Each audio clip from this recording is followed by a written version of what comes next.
Salut, j'espère que vous allez bien. Bienvenue dans cette nouvelle vidéo.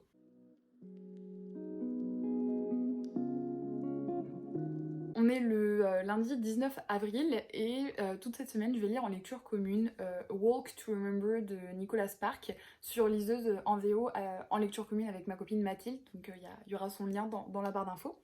J'aimerais bien tester les audiobooks. Le seul truc c'est que j'ai testé une fois un audiobook, ça a été un échec total en fait. J'ai testé The Hate You Give de Angie Thomas, narré par Aloïs Savage, je mettrai son nom ici. Et en gros, je sais pas comment vous dire, mais j'ai pas réussi à accrocher à la narratrice. J'aimais pas du tout comment elle lisait en fait le livre et j'ai même pas terminé le premier chapitre que j'ai abandonné parce que c'était juste pas possible. En plus de ça, je vais pas vous mentir, c'est vrai que j'ai un petit peu du mal avec les audiobooks ou tout ce qui va être audio, donc podcast, parce que j'ai mon attention en fait qui divague très très vite et si je suis pas concentrée à 100%, et bah je vais louper des informations. Sincèrement, là, ce que je vais essayer de faire, j'ai vu qu'il y avait plusieurs personnes qui le faisaient, c'était d'écouter un audiobook et de lire en même temps. Donc vu que c'est en anglais, je me dis que ça va être super parce que l'audiobook, déjà, en français j'ai du mal, mais alors en anglais, MDR, faudrait que je sois concentrée à 100%. Donc je me dis, écouter et lire en même temps, ça peut être un bon compromis. Et que je l'ai trouvé en gratuit sur YouTube. Je vous mettrai le lien de celui que j'ai écouté, hein, si ça vous intéresse. Et donc, c'est parti.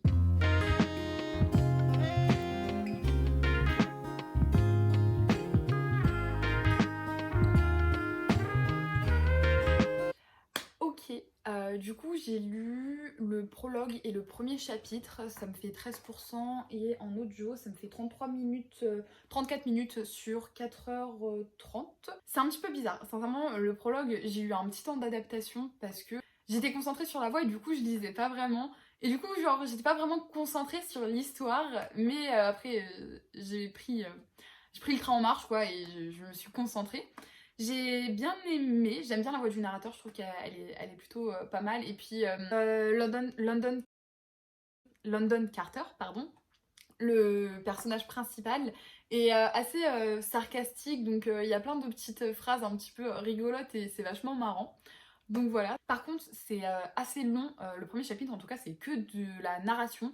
Il y a pas de dialogue ou très peu, que des elle a dit ci ou elle a dit ça, mais c'est pas forcément des vrais dialogues. Donc ouais, c'est un petit peu bizarre. C'est pas le genre de livre que j'ai l'habitude de lire. Moi, j'aime bien quand c'est rythmé et qu'il y a de l'action. Mais j'ai hâte de voir ce que ça va être dans la suite. Et je l'ai écouté l'audiobook en vitesse normale. Et je vais voir si ce soir je le testerai pas en 1.25.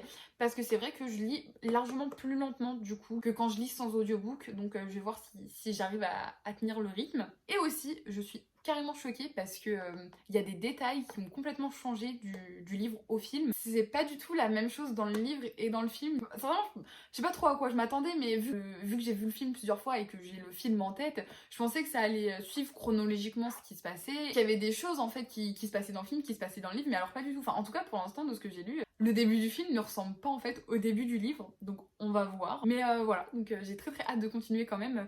Je trouve que c'était, malgré que ce soit que de la narration, j'ai trouvé ça quand même assez facile à lire, donc j'ai hâte de continuer ce soir. Salut, du coup là on se retrouve, on est le lendemain pour moi, donc on est mardi, il est un peu plus de 20h et je vais reprendre la lecture, donc je me suis arrêtée au chapitre 5 de Walk to Remember. Donc hier j'avais lu le prologue et le premier chapitre en vitesse normale, mais c'est vrai que c'était un petit peu long par rapport à mon rythme de lecture habituel. Et là quand j'ai lu le chapitre 2, 3, 4, je l'ai lu en 1.25 et c'est déjà un peu mieux. J'ose pas encore aller jusqu'à 1.5 parce que j'ai peur que ce soit vraiment très très rapide et en anglais bon voilà quoi. Faut quand même y aller mollo mollo. Au niveau de l'histoire, je suis un petit peu choquée parce que c'est totalement différent du film. En fait, j'ai l'impression qu'ils ont pris un détail par-ci, un détail par-là, les personnages, l'histoire globale du livre, et ils en ont fait un film. Mais vraiment, genre en 4 chapitres, il y a eu 1000 trucs qui se sont passés qui ne sont pas dans le livre ou alors qui ne sont pas adaptés de la même manière. Donc je suis en train un petit peu de dissocier les deux. Je suis un peu choquée que ce soit si différent dans le livre. On est du point de vue de London Carter, le garçon. J'ai l'impression que Jamie passe un petit peu en second plan. Elle est un petit peu juste là pour être la bonne fille pieuse qui a genre 2 neurones. Jamie, elle est plus intéressante dans le film que dans le livre, enfin en tout cas je trouve, hein, parce que là elle est un petit peu décrite comme étant gnangnan et le cliché de la fille pieuse. Et je suis pas trop fan de comment elle est décrite dans le bouquin, donc à voir comment ça évolue, hein, mais je suis même pas forcément fan de... Parce qu'on suit les pensées de London Carter, donc c'est le narrateur, et ouais, je sais pas, je suis pas très fan de comment c'est écrit, donc à voir comment ça évolue. Au niveau de l'audiobook, j'aime bien le narrateur, même si je trouve que quand il fait les personnages féminins, en fait, il prend une voix un peu spéciale, normale, mais je trouve que ça accentue en fait le fait que Jamie soit, enfin en tout cas paraissent gnangnan, vraiment c'est pas ouf. Maintenant je trouve que le livre comme ça, si je le lirais pas en audiobook, il m'ennuierait un petit peu, mais là d'avoir un narrateur qui je trouve est assez bien, il a une parole qui est rythmée, ça me permet de m'accrocher. Et le lire en audiobook, je trouve que ça rajoute une dimension en plus, ça rajoute un petit peu plus de vivant à un livre qui a l'air assez plat quand même. Donc voilà, j'ai hâte de continuer pour voir, même si je connais l'histoire, hein, pour voir comment ça évolue et si Jamie évolue bien et évolue mieux et ressemble à la Jamie du film, pardon. Mais ouais, pour l'instant je suis encore un petit peu mitigée.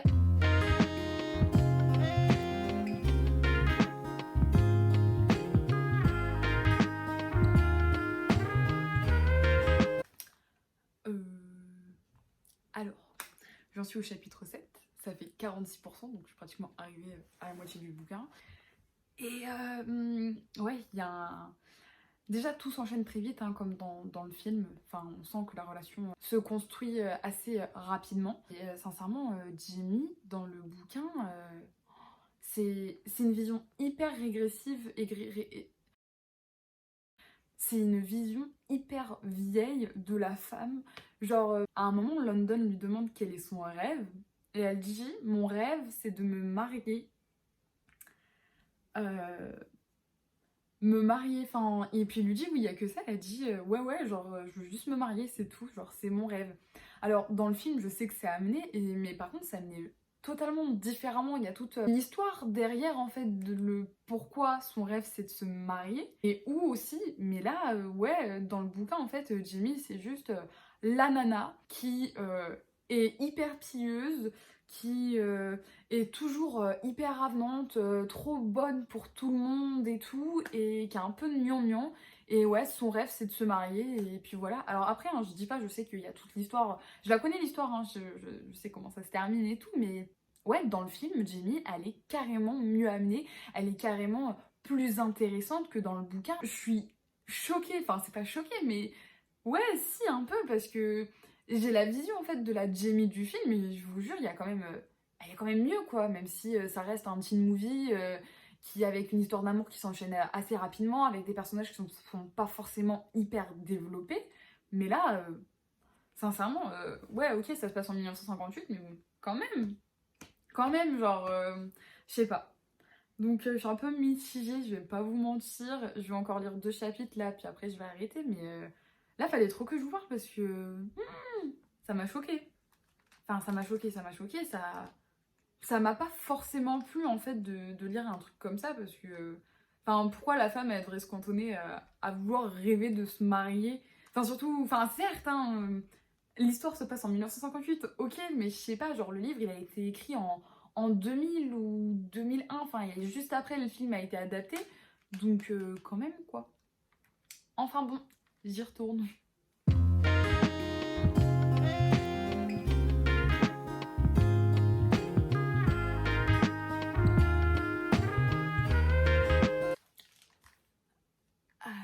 Bon, c'est pas fameux, je me suis arrêtée au chapitre 9, du coup je suis à 57%. Pour l'instant je préfère largement le film au livre, même si là du coup il y a eu une de mes scènes préférées du film, qui du coup vient d'arriver.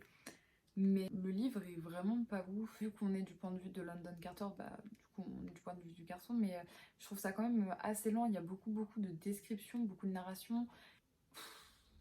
C'est pas trop mon genre de bouquin, donc je vais continuer parce que j'ai pas envie d'abandonner, mais ouais, c'est pas ouf, donc je vais continuer demain. Par contre, l'audiobook, j'aime bien. Je me concentre de plus en plus sur la voix. en même temps de lire et c'est très intéressant de tester l'audiobook, donc je suis contente en plus de le tester pardon, sur un livre aussi court. Ça me fait 4h30 d'audio, là j'en suis à 2h31, donc ouais c'est pas mal, j'ai fait un peu plus de la moitié, donc c'est cool. Du coup on se retrouve, on est samedi, j'ai terminé en fait A Walk to Remember du coup mercredi soir. Et au final, mon avis concernant l'audiobook, c'est que j'ai eu un peu de mal. Déjà, un audiobook, c'est plus long qu'un livre normal et je sais pas si ça m'a vraiment plu ou pas. C'était intéressant en anglais parce que du coup, j'entendais anglais et je sais que écouter plus d'audiobooks, ça me permettrait de m'améliorer et d'améliorer en fait ma compréhension orale en anglais. Sincèrement, l'audiobook, je suis un petit peu mitigée. J'ai même testé en 1.5, donc c'était vraiment plus rapide. Et c'est pas que je comprenais pas, mais ça allait vraiment très très vite. Après, je suis repassée en 1.25 et c'était le plus confortable. Parce que le problème, en fait, c'est qu'en 1.5, ça lisait extrêmement vite. C'était un peu chiant, quoi. C'était pas très agréable d'avoir une personne qui parlait du 1.5 dans les oreilles, là. C'était pas possible, surtout le soir. J'étais pas forcément hyper concentrée. Du coup, je sais pas, je pense que je vais retester les audiobooks.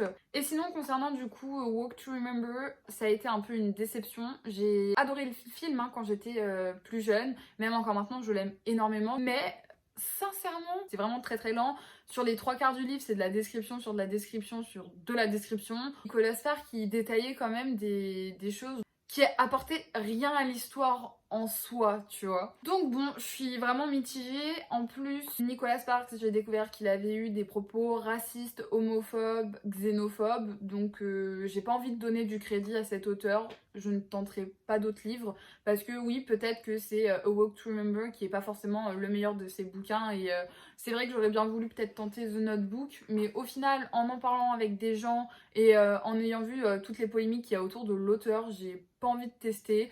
Les autres personnes qui ont lu du Nicolas Sparks m'ont dit aussi que c'était toujours très descriptif, assez lent. Nicolas Sparks, j'ai tenté, ça m'a pas plu. Apparemment, les autres, c'est la même chose, donc j'ai pas envie de perdre mon temps en fait avec des lectures qui m'intéressent pas forcément plus que ça. C'est pas trop mon délire, j'aime bien quand la romance, elle avance, quand il y a de l'action dès le départ ou quoi, et là, vraiment, c'était lent. Tout se passe en fait au 12e chapitre, qui est d'ailleurs le chapitre le plus long du livre, je crois. Donc pas convaincue du tout, très déçue parce que il est très bien noté. Tous les livres de Nicolas Sparks sont super bien notés, mais moi j'ai pas du tout accroché à la plume de l'auteur. Les personnages sont sans fond, vraiment.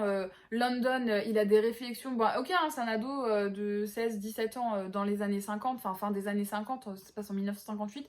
Mais voilà quoi quand même. Jamie, oh là là, mon dieu, en fait elle a pas de caractère dans le bouquin. Vraiment, c'est juste un personnage sans fond, vraiment. Et en plus, oh là là, l'audiobook, c'était un homme qui narrait et quand il prenait la voix de Jamie, ça allait pas du tout. Parce que déjà que dans le livre, Jamie, t'as l'impression qu'elle est gogol limite. Et là, le mec prenait une voix un peu douce, sauf que ça passait pas du tout. Enfin, ça accentuait le personnage de Jamie, mais dans le mauvais sens. Et vraiment, j'ai pas du tout apprécié quand le narrateur parlait quand c'était Jamie parce que ça allait pas du tout. Voilà, c'est à peu près tout ce que j'ai à dire. J'ai ni aimé les persos, ni aimé en soi l'histoire. Dans le film, il y a extrêmement plus de détails qui ont été ajoutés. Après, il y a des détails du livre du coup qui n'y sont pas. Mais à la limite, ça me dérange pas du tout parce que je trouve que le film est mieux construit. Les personnages sont plus intéressants dans le film. Il y a plus de fond, plus de caractère.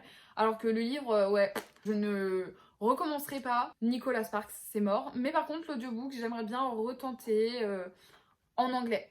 J'espère que cette vidéo vous aura plu. Donc j'espère qu'on se retrouve bientôt pour une nouvelle vidéo. Et bah à la prochaine. Salut!